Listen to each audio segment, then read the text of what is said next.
हर हर महादेव, हर हर महादेव, हर हर महादेव। आप सभी सनातन धर्म प्रेमियों को यश सनातन की तरफ से प्रणाम।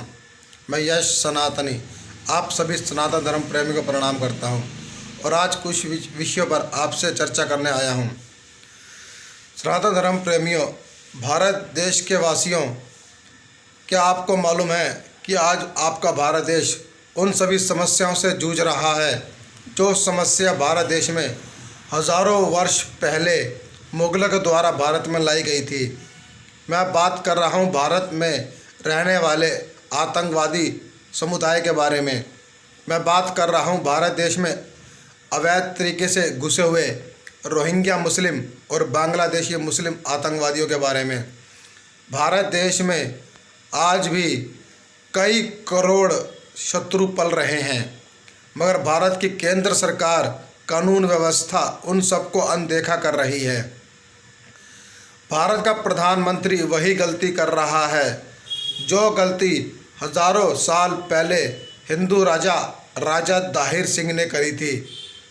राजा दाहिर सिंह ने भी अरब से आए हुए मुसलमानों को भारत में शरण दी, उनको रहने और खाने पीने की व्यवस्था करवाई और कुछ समय बाद उन अरब के आए हुए मुसलमानों को अपने देश की धरती पर ज़मीन तक दे दी। उन अरब के मुसलमानों ने अपनी संख्या बढ़ाई। फिर अरब का एक बड़ा आतंकवादी लुटेरा महमूद गजनबी भारत की ओर अपनी नंगी तलवारें लेकर आया। जब राजा दाहिर को पता चला तो उसने भारत में रहने वाले शरण लेने वाले शरणार्थी मुसलमानों से कहा कि तुम उसका सामना करो। तब उन मुसलमानों ने राजा दाहिर का विश्वास जीतकर उसको भरोसे में ले लिया। मगर जब मुग़ल सेना अंदर आई तब भारत के शरणार्थी मुसलमानों ने राजा दाहिर के साथ विश्वासघात किया और कहा कि एक मुसलमान दूसरे मुसलमान पर हथियार नहीं चलाएगा। जो गलती राजा दाहिर ने करी थी वही गलती भारत के प्रधानमंत्रियों ने भी करी। भारत और पाकिस्तान का जब युद्ध हुआ था, भारत पाकिस्तान का जब युद्ध हुआ था, उस समय भी भारत में जो शरणार्थी मुसलमान रह रहे थे, जो भारतीय सेना का हिस्सा बने थे, उन्होंने भी पाकिस्तानी सेना के साथ युद्ध लड़ने से मना कर दिया था और यही हवाला दिया था कि एक मुसलमान दूसरे मुसलमान पर हथियार नहीं उठाएगा। और वही गलती आज फिर दोहराई जा रही है। भारत में अवैध तरीके से रहने वाले मुसलमान जो भारत देश के लिए खतरा बन चुके हैं, इन लोगों ने भी भारत देश में बहुत से आतंकवादी संगठनों के साथ मिलजुल कर भारत में आतंकवादी गतिविधियां करी हैं। मगर भारत का प्रधानमंत्री, केंद्र सरकार, राज्य सरकार और भारत की कानून व्यवस्था अपनी आंखों पर गांधी के 3 बंदरों वाली पट्टी बांधकर पड़ी है। गांधी के 3 बंदर बन के बैठे हैं और भारत देश की जनता भुगत रही है।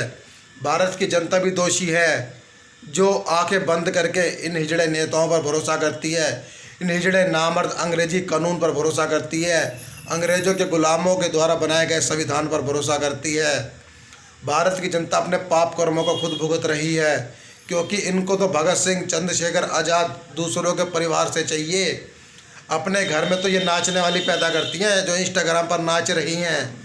इजराइल की लड़कियां भी देख लो क्या कर रही हैं। इजराइल की लड़कियां अपने देश की रक्षा कर रही हैं, मगर भारत देश की 60% लड़कियां बंद कमरों में अपने शौक़ पूरे कर रही है, इंस्टाग्राम पर नाच रही है।